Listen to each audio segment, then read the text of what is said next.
Ryu Asada's 1994 NSX is a Hot Wheels casting debuting as an RLC exclusive in 2023. Created as a replica of Ryu Asada's Honda NSX, it features operating headlights and taillights and flashing pace car emergency lights, all activated by pressing down on the spoiler. It comes packaged in a round display case designed to replicate tarmac from Suzuka, with a photo of the grandstands in the backdrop. The project was originally slated to have been completed by Ryu as a replica of his own car. Brendan would finish the project in his honor. From the display case it says, "When it comes to conversation starters, Ryu's NSX is sure to make the list." Acclaimed Hot Wheels designer Ryu Asada built his own version of the iconic 1994 Suzuka Circuit Racetrack safety car as his daily driver, and we present our replica to honor his contribution to the brand and hobby. No detail is left behind, complete with working headlights, taillights,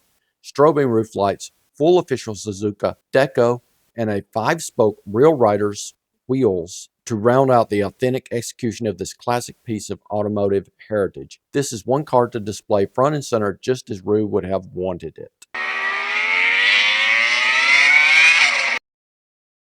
Okay, let's talk about Ryu's ride here. Very nice Acura NSX. We'll start on the left side and start going around the car. First of all, you see that exhaust pipe out the back. Really cool. Done well in the silver there. Then you come up the rear quarter panel there and you see the tampo saying Advan. And then you have above the Advan, you have the side marker light in orange with a black surround around it. Very nicely done. Coming on up the car, you'll see the rear wing on there, which has a special feature on this car. We'll talk about it a little bit later here. Then coming on across, you see those 5-spoke wheels with Real Riders tires, or rather rubber tires on there. I do like 5-spoke wheels with the lug nut holes. Very well done. I'm very confident Ryu would really like this car. I think he had a lot of input into the design based upon the fandom description as I read to you earlier.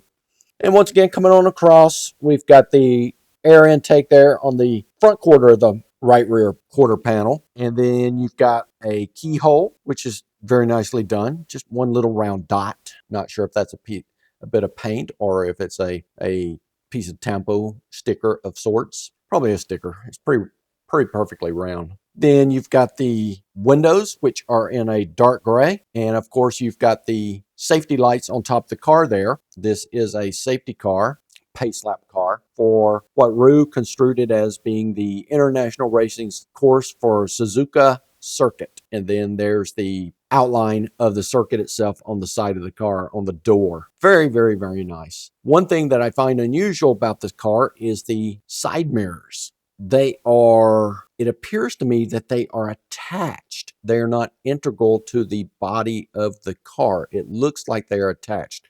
Now, I haven't knocked one off yet, but they are very long relative to the size that I normally see on Hot Wheels. If a car has a side mirror, it's usually pretty small and it's molded into the metal body. But these appear to be attached. Whether they attach through the hole or how they're attached, I don't know. But you can see there, it really looks like they're attached. Coming on across, you've got once again, you've got the 5-spoke wheels, same wheels as in the rear are on the front. And then you can see the open headlights. Very cool, which once again, serve a purpose in this particular context. Coming on down, we've got the orange side marker again. We've got the turn signals. You can see those turn signals there. You can see the Castrol motor oil on the front skirt there. And then also you can see Advan on the front skirt. Very nicely done. Coming on around to the front, you can see that we have windshield wipers on this car. Love it. We have the green R for Ryu. And then once again, we got international, is that racing course? Yes. Racing circuit, racing course. Suzuka Circuit, yes. And then we've got the Honda. I think this car is a Honda in Japan, right? In the United States, it's an Acura, but in Japan, I think this car is a Honda. So it has a Honda logo badge on the front of the car. Appropriately done, even though in the United States it would be an Acura.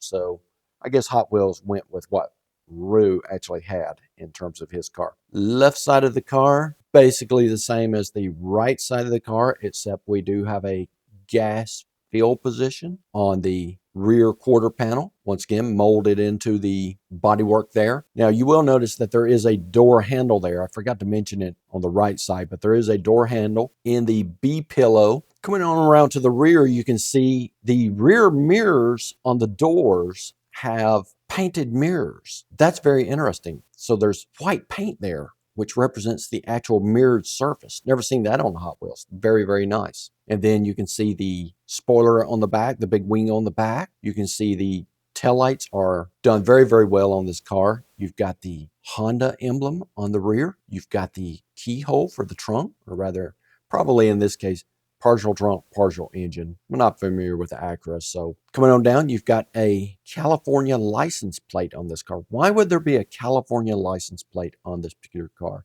if it's a Japanese car? I don't know, but I guess having a California plate is cool. Then you've got the two exhaust pipes, very well done. And you can see a little bit of, hopefully you can see a little bit of the actual muffler there itself. Flipping the car up on its side to show you the roof of the car. You can see the big wing in back. You can see that it is hinged. Once again, very important. It is hinged. You can see an air inlet there, a vent area for the engine. You can see the two safety lights in blue on top there. Very nicely done. You get a feel for how large those side mirrors are on the doors. Fairly large. You can see a little bit better the windshield wipers on the windshield. You can see the big green R for Ryu, and then the International Racing Course, Suzuka Circuit once again, and the Honda logo. All very nicely done. Let's flip the car on its other side and take a look at the underside of this car, see how well it is modeled. Underneath, you'll find